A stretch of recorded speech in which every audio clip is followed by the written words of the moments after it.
আসসালামু আলাইকুম প্রিয় দর্শক, আশা করি আপনারা সবাই ভালো আছেন আল্লাহর রহমতে। এইমাত্র পাওয়া আবহাওয়া দপ্তর থেকে আজকের সবচেয়ে গুরুত্বপূর্ণ খবর। 20 তারিখ থেকে আসছে কালবৈশাখী ঝড়, ফের টানা 3 দিন হিট অ্যালার্ট জারি। এছাড়া আগামী 24 ঘন্টায় দুই বাংলার বিভিন্ন জেলায় দিনের সর্বোচ্চ তাপমাত্রা উঠে যেতে পারে 40 ডিগ্রি সেলসিয়াসে।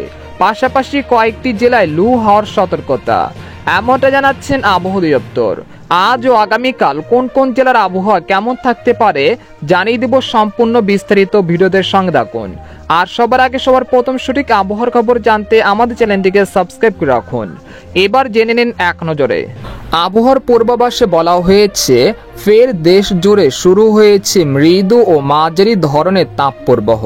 এটি অব্যাহত থাকতে পারে সোমবার পর্যন্ত। সেই সঙ্গে আজ সারা দেশে দিন ও রাতের তাপমাত্রা সামান্য বাড়তে পারে বলে জানিয়েছেন আবহাওয়া দপ্তর।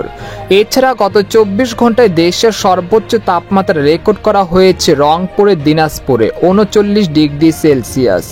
এই সময় ঢাকার সর্বোচ্চ তাপমাত্রা ছিল 36.3 ডিগ্রি সেলসিয়াস। এদিকে আবহাওয়ার আরেক সতর্ক বার্তায় বলা হয়েছে, বর্তমানে রংপুর, রাজশাহী, ময়মনসিংহ, ঢাকা, খুলনা, বরিশাল, চট্টগ্রাম ও সিলেট বিভাগের উপর দিয়ে মৃদু থেকে মাঝারি ধরনের তাপপ্রবাহ বয়ে যাচ্ছে এবং তা অব্যাহত থাকতে পারে।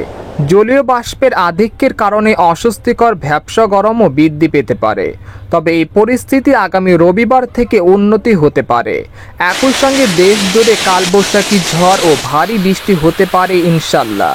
এদিকে সামুদ্রিক আবহাওয়া, বর্তমানে বঙ্গোপসাগর স্বাভাবিক আছে, তবে 22 থেকে 24 মে এর মধ্যে দক্ষিণ মধ্য বঙ্গোপসাগরে একটি নিম্নচাপ সৃষ্টি হতে পারে।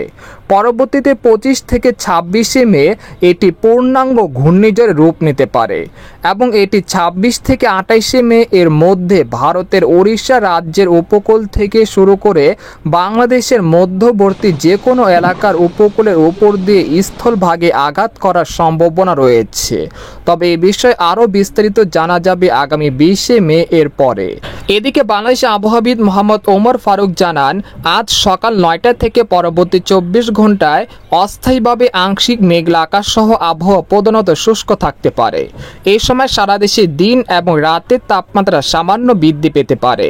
জলীয় বাষ্পের আধিক্যের কারণে অস্বস্তি বিরাজ করতে পারে, তবে পরবর্তী 5 দিনে দেশের দক্ষিণ ও মধ্যাঞ্চল সহ উত্তরাঞ্চলের বেশ কিছু জেলায় কালবৈশাখী ঝড় ও শিলাবৃষ্টি হতে পারে। এতে কমে আসতে পারে রাত ও দিনের তাপমাত্রা। তো এই ছিল খবর। এরকম ইন্টারেস্টিং আবহাওয়ার খবর জানতে আমাদের সাথেই থাকুন।